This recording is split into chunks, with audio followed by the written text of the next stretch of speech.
De vez en cuando me río todavía cuando veo esa secuencia. Ahí en Clarín diciéndole muy en la cara las cosas a ellos, ¿no? ¿Cómo le va?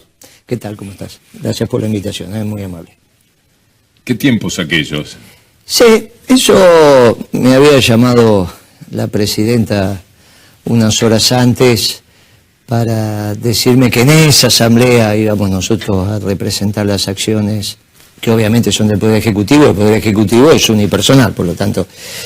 Y bueno, pedí alguna documentación que me la acercaron, estudiamos un poquito y fuimos a la asamblea, porque en realidad no era yo el representante en Clarín, sí en papel prensa. Claro. Pero no en Clarín. Clarín es papel prensa es una controlada de Clarín, pero yo era el representante de las acciones en papel prensa y en ese caso ocasionalmente en Clarín. Yo recuerdo cuando le decía a uno de los directivos, a tal Rendo, ¿usted gana este dinero? Nosotros le estamos pagando este dinero, no están cuidando la plata, porque tenía derecho desde el lugar de la representación del Estado, que normalmente actúa como un Estado bobo en la historia de papel prensa. Claro, porque al ser accionista, y esa es la asamblea del accionista, vos tenés que aprobar lo actuado por el directorio, la remuneración del directorio, entre otras cosas. Entonces, en ese punto estábamos discutiendo la remuneración del directorio, que te imaginas que eso hace 8 años atrás era una moneda, ¿no? No es que... En este tema jugaba con la simpatía de mucha gente, incluida la de quien habla. El tema del INDEC era siempre más controversial y ha sido como una especie de cruz en su vida. Sé que lo ha explicado 1.000.000 de veces y no intento la explicación, sino una especie de resumen para entender cómo se relaciona usted con ese tema. Es un tema muy interesante lo del INDEC, que tiene muchas aristas y va más allá de lo personal. No tiene ninguna importancia, diría yo, lo personal. No me voy a meter con tu juventud, pero sí déjame que hable de la mía. Y yo me formé en un proyecto colectivo. El peronismo es un proyecto colectivo, no es un proyecto individual, no tiene ninguna importancia. Yo soy de una generación donde decía, vos sos concejal, y vos, no me vengas con esas cosas, yo estoy para hacer la revolución. Nosotros estábamos para hacer la revolución y seguimos estando para hacer la revolución, está claro. Que es revolucionar una sociedad injusta. Por eso mamamos de Perón y de Eva. Pero para que vaya transitando la memoria histórica y yo sea como mis mayores que me legaron el peronismo y se lo deje a mis menores, inclusive a mis nietos, los gobiernos nuestros tienen que ser exitosos, tienen que ser buenos, tienen que ser sencillos, le tienen que haber servido a la gente. Y ahora yo te pregunto a vos, si Cristina dejó 30% de pobres, ¿es una inútil o no?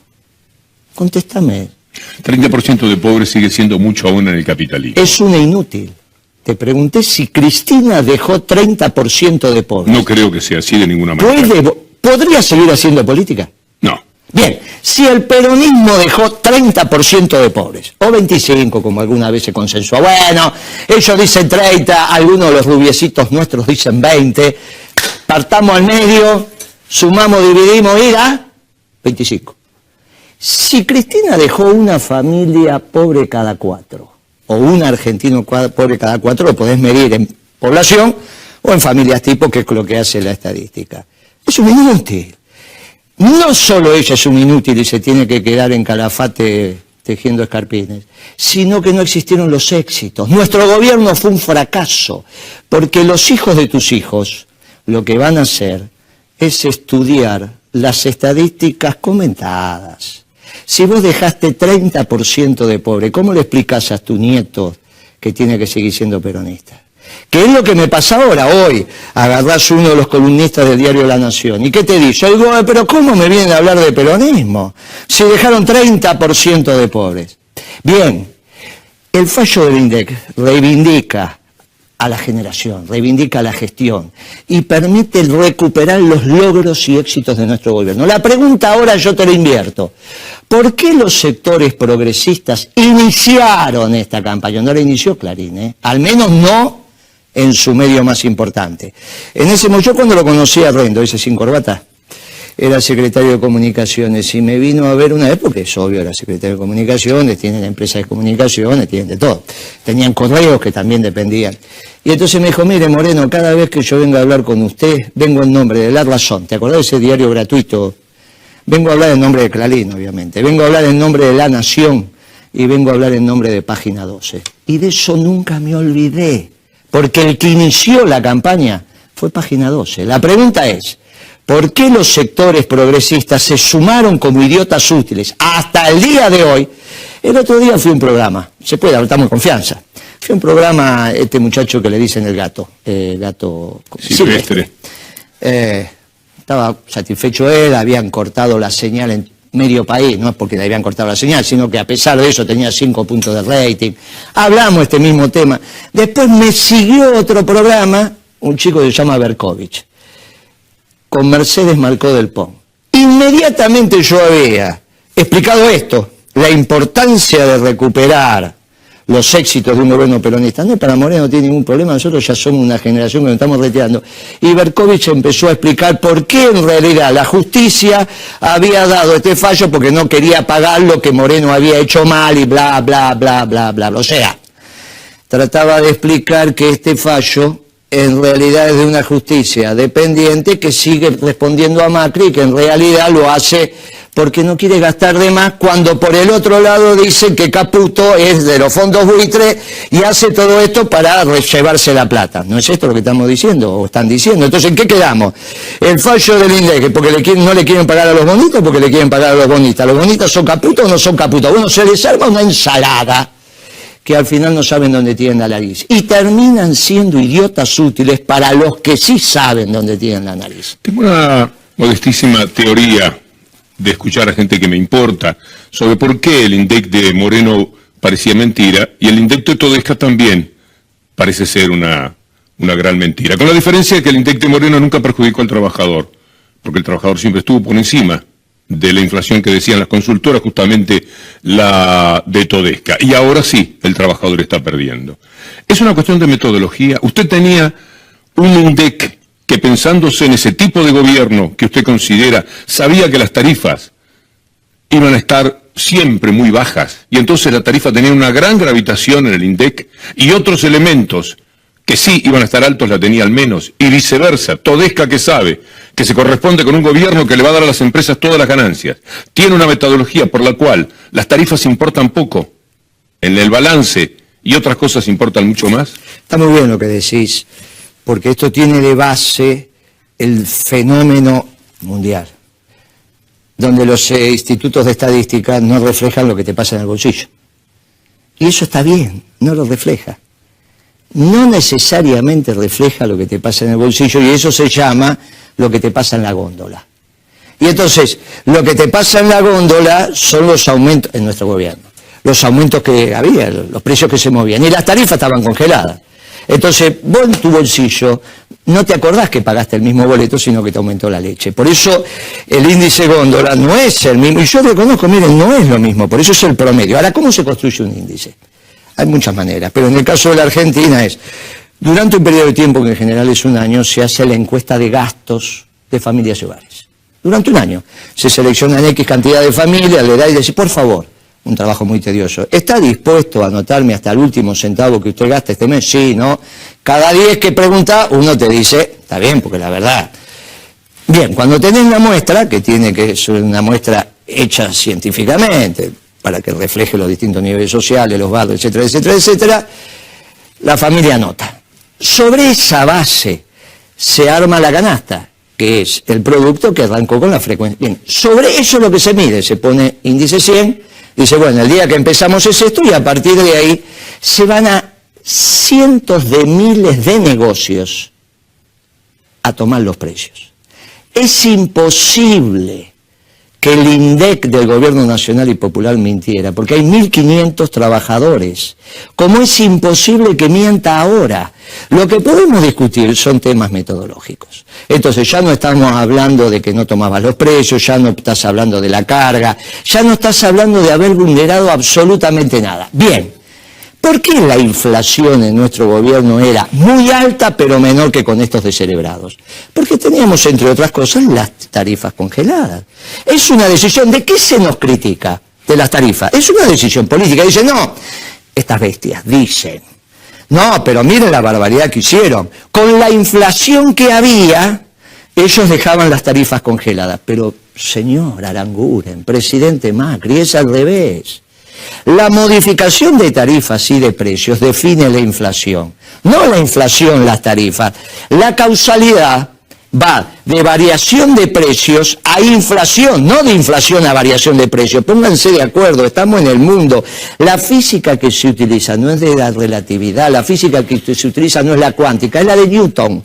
Es muy simple, P, entonces Q. Si varían las tarifas y varían los precios, entonces tenés una inflación. Si algo varía y algo está, tenés otra inflación. Si hubiésemos modificado las tarifas, obviamente que la inflación era más alta. Es una decisión política.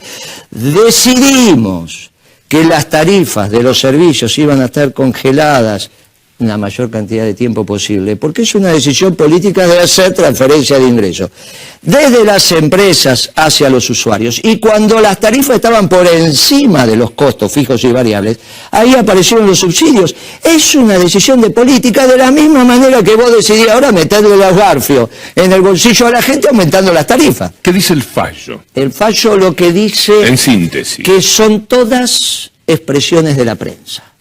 Y están los recortes de Página 12, después de Clarín, después de La Nación, pero los primeros son de Página 12. El que inicia. La pregunta es, ¿por qué Página 12 empezó con esto? Podía ser una información, podía ser que se encuentra con una protesta de la gente que cualquiera recogía en ese momento. Sí, pero es decir, había un desacuerdo. Siguió. La campaña no la hizo Página 12. ¿No? Me parece que no. No, si fue la tuvo. Durante un año fue el único. La campaña que incidió claramente es la de los medios hegemónicos. Claro, lo que pasa es que yo te dije que en ese momento Rendo me venía a hablar por Página 12. ¿Usted sostiene que Página 12 fue alguna vez de Clarín? Sí, sí, sí. Yo dejé de comprar un tiempo Página 12 porque creía en eso, pero el tiempo demostró que no era así. Sí, no, más o menos. Nadie me demostró a mí jamás que no era. Yo te puedo seguir decir ahora que es de otro. Pero no hubo un elemento que... ¿Y entonces por qué Rendo me venía a hablar por Página 12? ¿Por agrandado nomás? No. La razón era de ellos. Tenían influencia en La Nación, son socios, esto ya se sabe, en papel prensa, etcétera, sí. etcétera. Bien, y entonces que mentía únicamente en Página 12 por agrandado. Y a lo mejor por agrandado se sentía representante de todos esos intereses. No, sentado solo conmigo. Guillermo, yo recuerdo perfectamente, dejé de comprar Página 12, porque era, Clarín lo dijo uno de los periodistas que se había ido en aquel momento. Y yo creí en eso. Dije, basta. O sea que es peor todavía, lo hicieron solamente por idiotas útiles. Bueno, está bien, te creo vos. Pero no es idiota útil todo aquel que opina distinto. No, opinar, no, ¿Sabe cuántas veces yo fui idiota útil por errores que he cometido de apreciación? Pero vivimos en la contingencia periodística, es decir, tomamos los datos, leemos 4 diarios, escuchamos 2 radios, hablamos con Moreno por teléfono, en el caso de que alguien lo hace, y hacemos un mix a las 8 de la mañana, estamos enfrentando un micrófono, y ahí vienen muchos errores. Acepto eso. Acepto ese error, lo único que tienen que hacer entonces es pedir disculpas, vamos a ver si las piden. ¿Qué me dice de Stornelli ahora? Stornelli fue secretario de, aparte de ser fiscal, secretario de Seguridad en el gobierno de Daniel Scioli. Yo lo conocí, vino alguna vez como secretario de Seguridad a mi despacho. Él plantea, la verdad que la apelación de él no la leí, sí tengo que ir el 22 a la Cámara, porque la Cámara me está citando por esa apelación, y al margen de cómo salga la apelación hay fenómenos que se dan. Y el fenómeno que se dio ahora es que Ana Edwin, Beatriz Paglieri y Moreno, que nunca trabajó en el INDEC, pero yo me hice cargo porque hay que hacer una defensa política, nunca dependió de Moreno el INDEC, ellas son inocentes. Al margen de lo que diga la Cámara, 3 funcionarios, 3 peronistas. Porque lo que queda por decir es, casualmente, en nuestro gobierno, donde se querían ocultar los éxitos de un gobierno peronista, también se atacó a los funcionarios peronistas. Fue un gobierno muy generoso. Yo te podría nombrar cantidad de ministros que no fueron peronistas. O sea, dicen, el gobierno de Néstor y Cristina fueron gobiernos sectarios, pero si hasta un vicepresidente tuvimos radical. Y cantidad de ministros, yo te diría, ¿cuántos ministros de economía peronistas hubo? Peronistas, así como vos decís, no, Moreno es un muchacho peronista. Está bien, decime cuántos conociste vos. No puedo. Y los conociste a todos. A ver. Pero ¿cómo? A de Néstor y Cristina conociste a todos los ministros. Ah, sí. Y decime cuál era un muchacho peronista, como hablamos nosotros. ¿Viste? Entonces, mira qué generoso que hemos sido en nuestro gobierno. Y yo te puedo decir a vos, que a pesar de lo generoso que fuimos, siempre la balacera iba para los funcionarios peronistas. Porque acá existió algo que se llamó la Unión Democrática, donde los dos imperios, viste, a diferencia de Uruguay, ustedes están formados, en eso lo tengo que reconocer. Vos hablas de política con un uruguayo y es filo marxista o es filo liberal y tienen esas categorías. Vos cuando venías a la Argentina cruzás el Chaco y decís, ¿estos tipos de qué hablan? Y entonces yo le digo, miren, nuestras banderas de Juventud Peronista son como estas. ¿Qué colores son acá? ¿Rojo y negro? ¿Te acordás? ¿Lo viste? Vos decís, pero estos tipos, ¿qué quedamos? ¿Viste? Y no te logran encasillar. Y los que no nos logran encasillar quieren que fracasemos, por eso armaron la Unión Democrática. Y son idiotas útiles. Vos fijate que siempre las mejores decisiones del gobierno peronista parece que salieron de cabezas progresistas. Y las nuestras, las profundas, las que fueron de verdad, el superávit fiscal. El superávit fiscal salió de la cabeza peronista de Néstor Kirchner. No se puede administrar la Argentina sin superávit fiscal. Un muchacho de origen no peronista tomó o incidió para una de las decisiones más afortunadas del gobierno. Está en tránsito de ser peronista. El otro día estuvo en un acto conmigo. Hablamos de vudú. ¡Claro!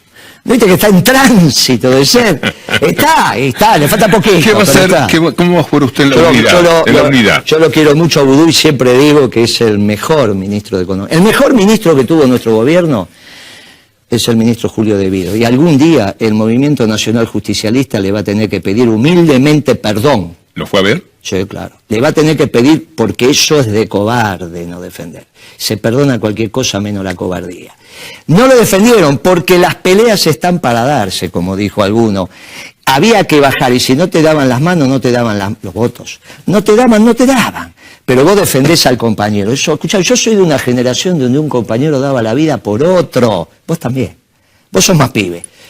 O parecés más pibe. No, pero, no soy. Pero sos de esa generación que uno daba y era un orgullo. Y ahora no somos capaces de defenderlo. Le vamos a tener que pedir humildemente perdón. De Vido, el mejor ministro que vimos en los 12 años, el mejor ministro de Economía, sin ninguna duda, Vudú. Era un equipo muy interesante, después lo tenías a Feletti, viste, más atilado, pero a Feletti un cuadro de primerísimo nivel. ¿Cómo va a jugar en la unidad?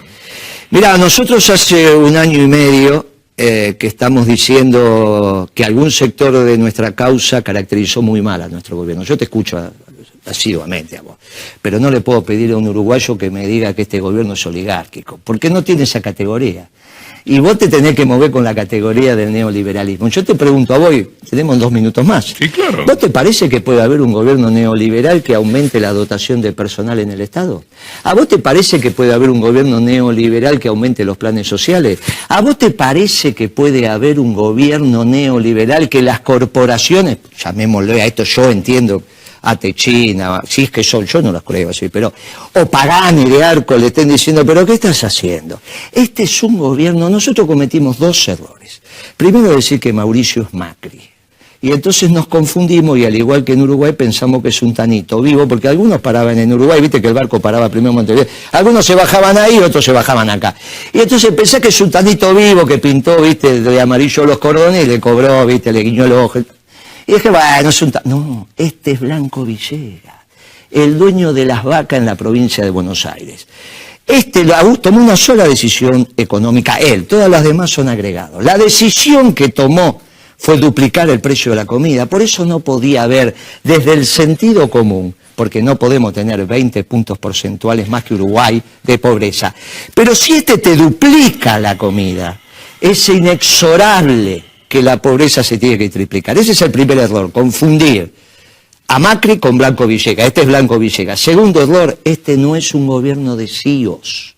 Los CIOs trabajan. Los CIOs son los que organizan la producción. Los CIOs tienen que ver el esto, la factura, ¿Esto sabés qué es? Este es un gobierno de gerentes de relaciones institucionales. ¿Sabe quiénes son los gerentes de relaciones institucionales? Los hijos del... Duendo. ¿Sabe a qué se dedica Duendo? A cometer a los funcionarios. Esto no es el CEO de Clarín Rendo, es gerente de relaciones institucionales. Nos equivocamos y de esos errores cometidos, confundir que estos eran neoliberales y no oligárquicos, hace 70 años que la oligarquía no mandaba en este país. Y por eso le digo a los compañeros, no se equivoquen, los radicales matan con culpa, estos matan con gusto. Entonces tengamos mucho cuidado, porque cuando esto se ponga muy pesado, van a salir de cacería y hay que cuidar a los dirigentes más importantes. Me matan a mí, no pasa nada, te matan a vos, es un escándalo, porque vos sos la voz. No solo en la cancha de fútbol, ¿quién no te escuchó? ¿Quién no lloró con el gol de Maradona con vos? ¡Bah! Entonces, ¿qué tenemos que hacer? Tenemos que cuidar a vos, no a Moreno. Nosotros somos los comandos tácticos. Hay que cuidar a los grandes dirigentes porque estos los van a matar. Y en vez de hacer eso, los sacamos a la cancha. Cuando vos decís que esto es neoliberal, inmediatamente te empezás a pelear con Menem.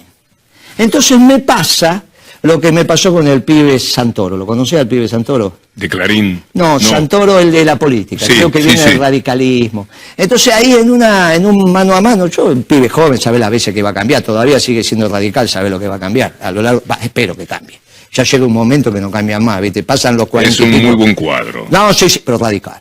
Radical. Vos sabés que los radicales son difíciles. Yo no sé qué le aconsejaste vos a tu hija. Yo a la mía le dije, nena, cualquier novio menos radical. Pero es de una parte no radical existe, no existe, eso es una tontería. que no tiene nada que ver con los otros radicales que están en el gobierno. Son cinco.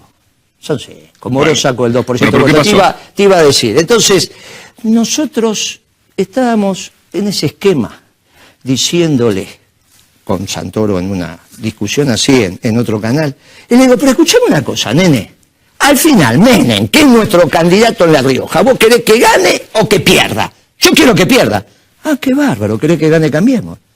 O sea que desde esa cabeza radical progresista que se llama, prefieren que pierda uno de los nuestros y que gane uno de ellos. Yo digo, mira, qué errores que cometen, porque el peor de los nuestros es infinitamente mejor que el mejor de ellos. Siempre, siempre, por definición de grupo. Acá está el pueblo y ahí está la oligarquía. Claro, cuando vos no hacés esa división, patria, antipatria, pueblo, oligarquía, te empezás a hacer una discusión tan finita que no sabés quién querés que gane en La Rioja. Y había dos candidatos, Martínez o Menem. Entonces yo te pregunto a vos, y no vale decirme ninguno de los dos, porque eso... vos sos uruguayo, me lo puedo decir. ¿Menem o Martínez? ¿El peronista o el de Cambiemos? El peronista. Entonces cuando caracterizás bien al gobierno, pero está claro que estamos en un gobierno oligarca, todos los peronistas juntos, todos, porque nunca en los últimos 70 años había gobernado un oligarca, y estos quieren una sociedad preperonista. Menem fue neoliberal, no hay duda. Y lo vamos a resolver en la interna. ¿Sabes por qué estamos bien, Víctor? Porque ya las dos grandes empresas, sobre todo la más importante, de la metalmecánica y demás, empezó a operar en la interna del peronismo. Hasta hace 6 meses atrás, ni Clarín ni la empresa Techín operaba en la interna del peronismo. No éramos opción de gobierno. Ahora volvieron. Y yo no confronto públicamente con ellos, les doy la bienvenida. No me vas a escuchar hablar mal de Alberto Fernández ni de ningún economista, porque significa que volvemos a ser opción de gobierno. ¿Por qué? Porque tenemos la política correcta. Si hubiésemos estado juntos en la provincia de Buenos Aires, sacábamos el 54% de los votos. No, pero empezamos, no que Massa, no que este no me gusta. Pero Víctor, cuando vos tenías 18 años, la altura que tenés, la pinta que tenés, la voz que tenés, no te gustaba ninguna. Pero ahora si te mira una te pones nervioso. Víctor Hugo, cuando teníamos 18 años, se trabaja y se piensa como adolescente, como son los adultos. Ahora es todos contra la oligarquía. ¿Qué aprendió en este tiempo de tanta controversia? ¿De oposición estos 2 años o en el gobierno? No, en estos 2 años. Y en estos 2 años... Dijo una cosa muy interesante en la que uno no ha reflexionado. Esto de ser un gobierno que da muchos planes sociales o que duplica la cantidad de alimentos, etcétera, debe venir por ahí, que muchísimos talibanes neoliberales están enojados con el gobierno. Es lógico, los ortodoxos, porque estos no son liberales, son oligarcas. O sea, no están haciendo bien lo que pensaban. No, es que este es oligarca, este Blanco Villegas, caracterizaron mal con las categorías europeas. Es muy fácil confundirse. Y por eso yo, con mucho cariño, mantengo este diálogo con vos, porque vos te formaste ya hace 30 años atrás, tenés 50, a los 20 te formaste, ya está formado. Hace 15 años, cuando teníamos 18 años, y los dos en Uruguay y los dos acá, estaríamos discutiendo de otra manera. Vos ya estás formado. Las categorías pseudocentristas filomarxistas o liberales, los dos armados en Europa, no sirven para interpretar la realidad. La Argentina tiene una clase social que en Europa no hay, que es la oligarquía, los dueños de la tierra que viven de rentas. No hay, ni en Estados Unidos está la oligarquía, se terminó. El campo más grande de Francia, por citar un país, debe tener 70, 100 hectáreas. Y pensá lo que te voy a decir. Estábamos con un grupo de empresarios para el 2014 en Berlín, en la Embajada Argentina, y estaba un dirigente importante del empresariado alemán, hablaba perfecto castellano, y nosotros empezamos a hablar de estos conceptos de la oligarquía. El problema, dijo, ¿sabe cuál es el problema que tengo cuando hablo con los argentinos y en general con los latinoamericanos? No, díganos, que lo que ustedes piensan que es de izquierda, acá en Europa es de derecha. Y eso es muy claro, porque la categoría oligarquía tuvo otra confrontación en Europa. La categoría oligarquía desaparece en Europa, no por la existencia de la dictadura del proletariado. Esto es, por eso la interpretación de las categorías, tratar de interpretar la Argentina con las categorías europeas, se te arma un lío bárbaro. Cuando vos querés encasillar a este como neoliberal, primero te peleas con Menem, y no es el problema de Menem, porque el problema es que te peleas con todos los funcionarios de Menem y todo lo que implicó Menem con el 25% de los votos que sacó porque nos ganó las elecciones. Nosotros salimos segundo. Si Cristina tiene 25-30% de votos, sí es mucho. Menem con 25 también era mucho. O hay un 25 que es menos que otro 25. ¿No le bajó el precio? ¿No es un 40 ahora? ¿Cuándo? Hoy día. No, en todo el país estoy hablando. En todo el país. No, provincia de Buenos Aires. No, claro, estoy hablando en todo el país. Estoy hablando en todo el país. De eso, mi caracterización de Cristina es que la dirigente del Movimiento Nacional Justicialista que más votos tiene. Ella tiene casi el 100% del progresismo, que es el 10% en todo el país. Acá en la ciudad es el 15%, pero en la provincia cuando fueron en el 2009, que presentaron una lista encabezada por Sabatella, que eso impidió el triunfo de Kirchner, que le ganó el colombiano, sacaron el 6, el 5, con lo cual en todo el país, digamos que tienen un 10%. Esos son todos votos de Cristina. Y Cristina tiene por lo menos un cuarto del peronismo, que es otro 10%. No hay ningún dirigente de nuestra fuerza que se le acerque en cantidad de votos. Ahora, lo estamos discutiendo de Cristina, estamos discutiendo de Menem. Cuando vos haces una caracterización que confrontás contra otro gobierno peronista, cuando enfrente tenés un oligarca, o sos inteligente o un idiota. ¿Viste? Ahora, yo no te voy a decir eso a vos, no es tu responsabilidad. Pero hizo peronismo, Menem. ¿Cómo no? Peronismo neoliberal, que no es el mío, ni es el tuyo.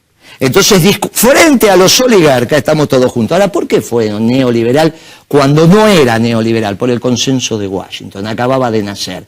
Y ahora acaba de terminar el consenso de Washington con Trump. ¿Qué está haciendo Trump? ¿Vos no ves que Trump está haciendo lo mismo que hicimos nosotros en política de administración de comercio exterior?